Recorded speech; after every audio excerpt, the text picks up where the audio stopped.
The process of identifying wants versus needs has been a huge part of my budgeting journey. And my budgeting journey is continually evolving because life is ever changing and ever flowing. So I thought it would be good to kind of take it back to basics and talk about wants versus needs in my budgeting process.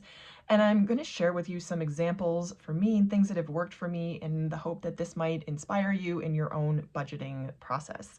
So here are 4 things that I think about when it comes to wants versus needs in balancing my budget.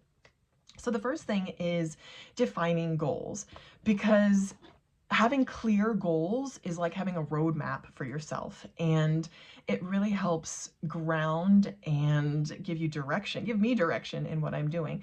So I find that when I was first starting out, I didn't have a goal at all. So I went from having absolutely no financial plan or direction to actually having one. And it was a little bit shocking at first, and it took some getting used to and adjusting. So I was coming out and I didn't even have any hope that I could achieve goals. And what happened was, so my first goal was to just get rid of the consumer debt that I had racked up. And at the time it was like 75% of my income of what I was currently making, and it felt really overwhelming and almost demoralizing when I thought about how much debt I had relative to my income. But I just kept socking away and chipping away at it bit by bit, and my income went up because at the time it was a super low income, and I found that I had energy and momentum from the progress that I was seeing. So, and I've seen that sort of trajectory is progress seems really slow at first, and then the more you achieve, the easier it is. So that's something that I certainly saw when it came to achieving goals and balancing my budget. So the energy of having achieved those goals really helped propel me forward. So the second thing when it comes to identifying wants versus needs is really being clear about your needs versus your wants. And for me, just kind of down to its simplest form, a need is something you require. That's like your four walls insurance, as you can. I mean, that's a heated topic, but sort of your non-negotiables, things that you absolutely require. Wants are everything else. So I keep it really simple in my budget. I have my recurring costs, and I try to audit those as ruthlessly as I can, especially in the area of subscriptions. But being very clear between things that are absolutely essential for survival, clean water, air, food, and things that are not essential for survival, new clothes, that one's tough.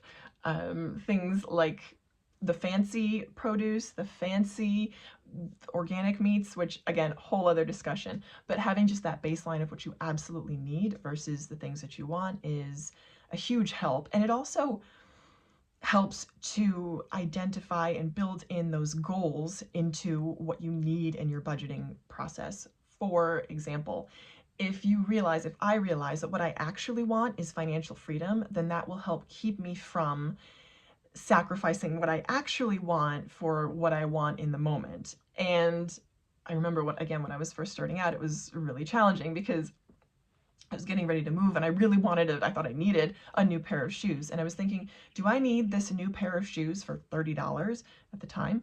Or do I want to put that $30 towards building an emergency fund for my moving expenses?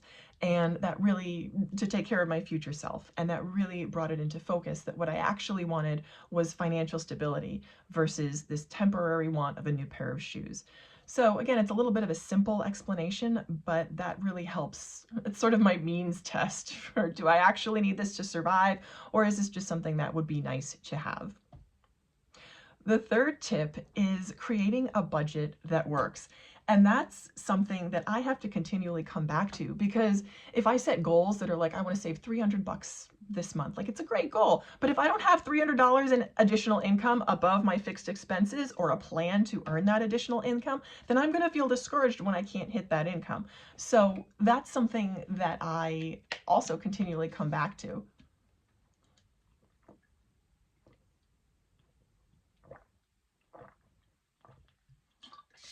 Sorry about that. Something that I come back to is having a budget that actually works for my current life situation. Not in my like dream life, I wish this were the case, but something that actually works for right now. And that takes a lot of reality checks for me, because if I have this goal to save $300 and I don't have $300 in additional income, I get discouraged, and there's that tendency to just sort of walk away from the whole thing. But if I have a goal to save $100, and that is a little bit more doable, then when it comes down to the decision between, do I cook the food I have in the fridge or do I order takeout for $50, it really brings it into focus when I say, well, if I order takeout for $50, then I can't put the $25 into savings that I need to for this week.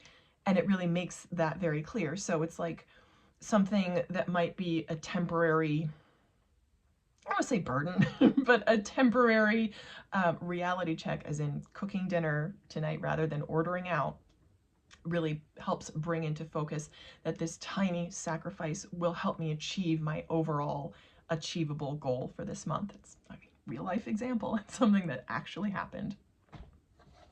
And the fourth tip is keeping things in balance. And that's something that I don't say struggle with, but it's something that I've had to learn, is that often things don't go according to plan, and having to adjust is a skill as well. And doing what I can is better than doing nothing, even if it's not what I want to do.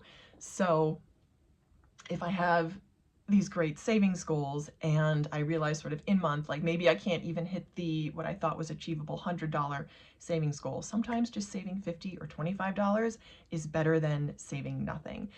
So something that I recently did, or found that I could do, was I had an automated savings transfer that was going from my checking account into my savings account, and because I wanted to have that habit in place.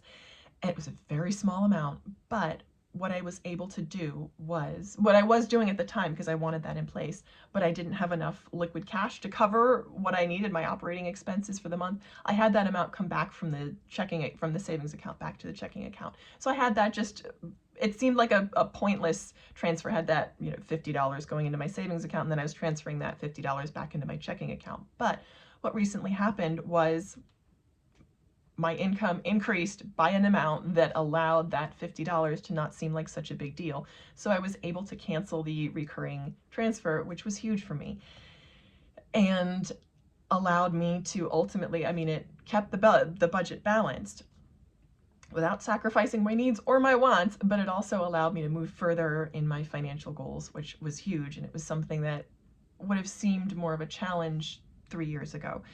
So it's that incremental progress that ultimately leads to overall financial improvement, financial independence. And that's the direction I'm heading. On this low income, I'm doing it one day at a time.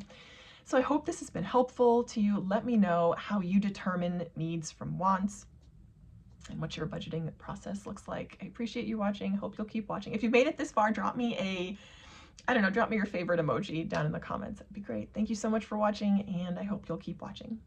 Bye.